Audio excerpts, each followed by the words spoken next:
Hi, I'm Laura from YoungWritersWorkshops.com, and I'm going to talk about how to write a sports story.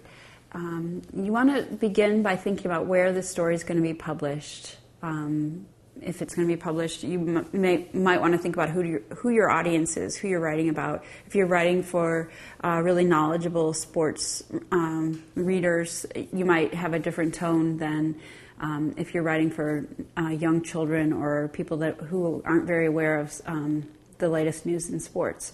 So think about your audience and think about the tone that you want to use, and that is again going to be based on who your reader is. The typical sports writer tone tends to be very relaxed and use a lot of slang and jargon. So if you're writing for experienced sports readers, you might have a different tone than if you're writing for a novice audience.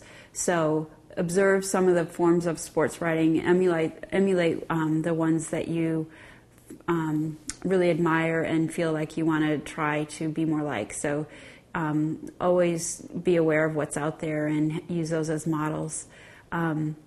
Now, a sports story can be an opinion story, or it could be an expose of something that's happening in sports, or it could be a profile.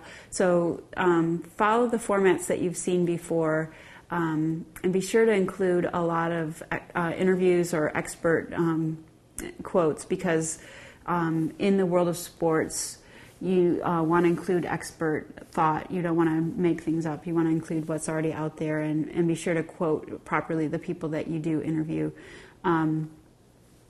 Be sure to think about how you can use photographs or illustration in your story.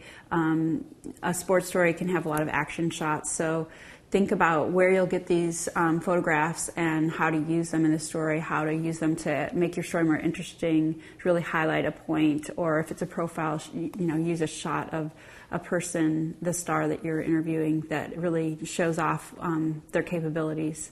So those are some ideas about how to write a sports story.